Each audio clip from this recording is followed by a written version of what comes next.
Ce qui se passe, c'est très simple, et j'ajoute au commerce transsaharien le trafic des esclaves, du sel, mais aussi de l'or qui a permis la frappe de la monnaie dans l'empire des Omeyyades, le dinar, dans l'empire des Abbassides, et surtout cet or qui est retourné en Europe pour constituer la base et le fondement un peu de l'économie occidentale européenne.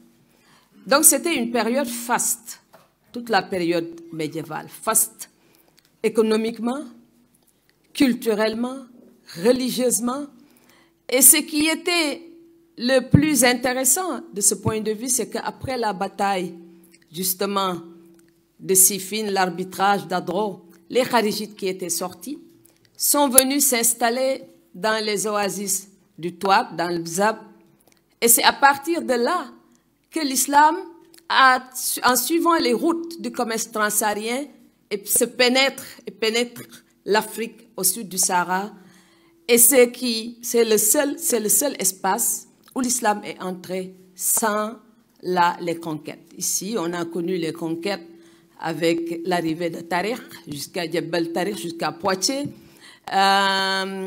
et tous les autres qui sont allés justement dans les différentes directions. Mais en Afrique occidentale, en Afrique au sud du Sahara, cet islam est entré de façon pacifique. Et ce qui était intéressant à partir de ce moment, cet islam va rester un islam des élites. Pendant très longtemps, ce n'est qu'à partir de la période de la traite négrière au XVIIIe siècle, et peut-être la première moitié du XXe siècle où l'islam va devenir un islam populaire par le fait des marabouts, des lettrés qui étaient là. Mais un autre élément aussi qu'il faudra souligner, c'est que cet islam ne vient pas seulement du nord vers le sud, mais avec du sud aussi vers le nord. Et le premier moment, c'est la période justement almoravide. Les Almoravides au milieu du XIe siècle, où l'islam qui est parti, justement, ce mouvement est parti du nord du Sénégal, de la Mauritanie actuelle, pour remonter parfois jusqu'en Espagne, et avec une nouvelle vision de l'islam, ce que Lévi-John a expliqué dans son travail, le phénomène du Moujadid. Le phénomène du Moujadid est parti du sud pour la première fois, traverser les Berbères, aller jusqu'au nord, en disant que justement, il faut renouveler la pratique et la conception de l'islam. Ça veut dire que ça allait dans tous les sens, dans les deux sens.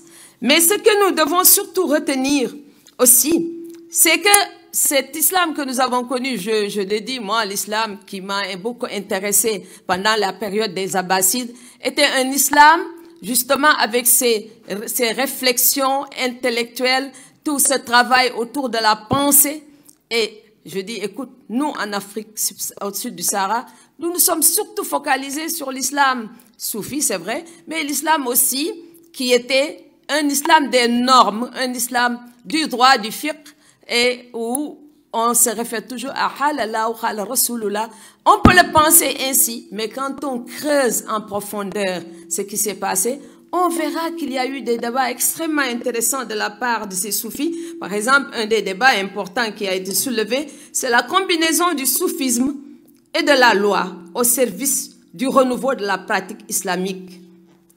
Et ce fait est le fait de tous ces mouvements qu'on peut considérer comme des mouvements, pas islamistes aujourd'hui, mais islamistes entre guillemets. Et justement, Ousmane Khan a sorti un livre extrêmement important sur ces questions, avec beaucoup d'autres chercheurs, un travail immense, un travail reconnu très important, qui est en anglais et en français, les deux dimensions. Mais vous l'avez souligné, monsieur le ministre, tout à l'heure, en disant que cet islam est aussi, s'oppose à cet islam, le mouvement wahhabite, en interprétant Ibn Taymiyyah, et qui est un anti-soufi. Mais cela n'a pas empêché, parce que l'une des premières formes de soufisme, la première forme de soufisme est venue au XVIIIe siècle et s'est installée à Tombouctou, vous l'avez évoqué, c'est la Hadria. Et j'évoque souvent avec mes étudiants que la Hadria s'est constituée en confrérie 2 siècles après la disparition de Cheikh Abdel Hadr Jilani. Ces étudiants ont reçu ce qu'on appelle la khirqa pendant ce temps, et c'est eux qui ont développé justement cette voie soufie. Mais il n'y avait pas que la voie soufie de la Khadria, qui s'est laissée à Tombouctou. Ma première visite à Tombouctou, je n'avais rencontré qu'un seul Tijane, qui était un Tijane venu justement de la Mauritanie. Mais tout Tombouctou était, et qu'on connaît le caractère et le rôle de Tombouctou, justement en tant que ville libre, comme le Moyen-Âge. Et ce qui est intéressant, et ce que beaucoup de chercheurs ont souligné, y compris le groupe dirigé par Ousmane Kane, mais avant Ousmane Kane, il y avait tout ce groupe autour de Brenner, Jean-Louis Truot, David Robinson, les Amis du Diallo, etc. Et ce groupe avait travaillé autour d'une revue Islam au sud du Sahara. Et à partir de cet islam au sud du Sahara, ils ont expliqué la mise en place de toutes les autres confréries, depuis la Khalwatiya, la Sanoussia, mais on doit reconnaître que la Tijaniya est la forme la plus répandue du soufisme. Même si la plupart de ces soufis ont été initiés dans différentes écoles soufis. Mais ce qui était intéressant, c'est que cette Tijaniya est essentielle pour la relation entre le Maroc et le reste de l'Afrique au sud du Sahara, et particulièrement le Sénégal. Hier seulement, moi-même, j'ai été à Fès pour visiter la tombe justement de Cheikh Ahmed Tijane Chérif. Et ce qui est important pour cette voie soufie qui repose sur cette voie, c'est que elle a été développée, la voie, par El Hadji Omar Foutiyou Tall, qui a fait un djihad au 19e siècle, au moment de la pénétration coloniale. Mais ce qui m'intéresse justement, dans le cadre de ce que nous faisons cet après-midi, c'est que El Hadji Omar lui-même, il s'est posé beaucoup de questions, et particulièrement cette relation entre soufisme et droit, et le fait de prendre le prophète comme modèle et référence. Et ce qui est intéressant, lui-même, il l'a discuté dans son texte majeur, la Rimma. Et El Hadji Omar, lui, il est parti, il s'est inscrit justement dans ce mouvement où on a les principaux centres d'érudition qui étaient Tombouctou, je l'ai répété, je l'ai dit, Fès, le Kanem Bornou et le Caire. Et vous savez, la connaissance pénètre dans toute cette zone, dans la zone, à travers un pilier essentiel aussi de l'islam qui est le pèlerinage à la Mecque. Avec, vous l'avez dit, on ne vendait pas que des esclaves, des sels, de l'or, mais aussi les livres suivaient les voies du commerce transsaharien. C'est vrai que des références comme As-Suyuti, quelqu'un comme Al-Ghazali, qui constitue encore une référence importante chez les musulmans.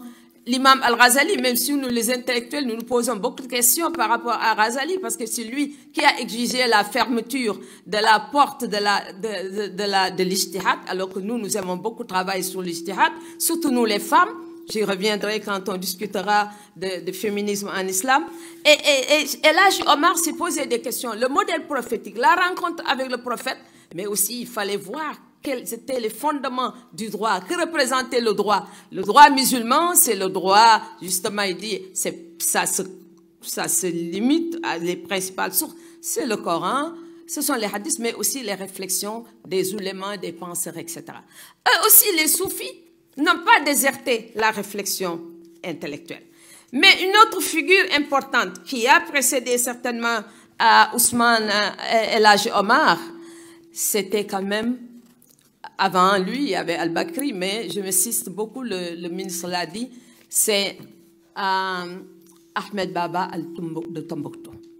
Ahmed Baba de Tombouctou, qui a enseigné à Marrakech, qui a laissé des professeurs, qui est venu, ça se discute, on dit qu'il y a l'invasion saadienne. Madame Beau, je vais m'arrêter. C'est une question très intéressante que vous abordez, justement, celle d'Ahmed Baba de Tombouctou, comme nous allons faire une présentation en deux temps. Je propose que vous reveniez. Je pourrais revenir sur cette figure tout à l'heure, voilà, tout à très fait, rapidement. Mais je termine simplement en disant que c'est une période faste. Et ce qui a limité l'accès à la connaissance, surtout des lettrés musulmans formés à l'école occidentale, c'est la barrière de la langue arabe. Ce qui fait que le phénomène des traductions, des publications, et c'était là l'importance du rôle de l'Institut des études africaines, les publications, mais l'édition et les traductions sont des chantiers extrêmement importants pour relier le pont, pour créer un pont entre intellectuels non arabisants et intellectuels formés à l'école occidentale. L'Institut français, vous avez du travail et un chantier important de ce point de vue. Donc je m'arrête là. Merci.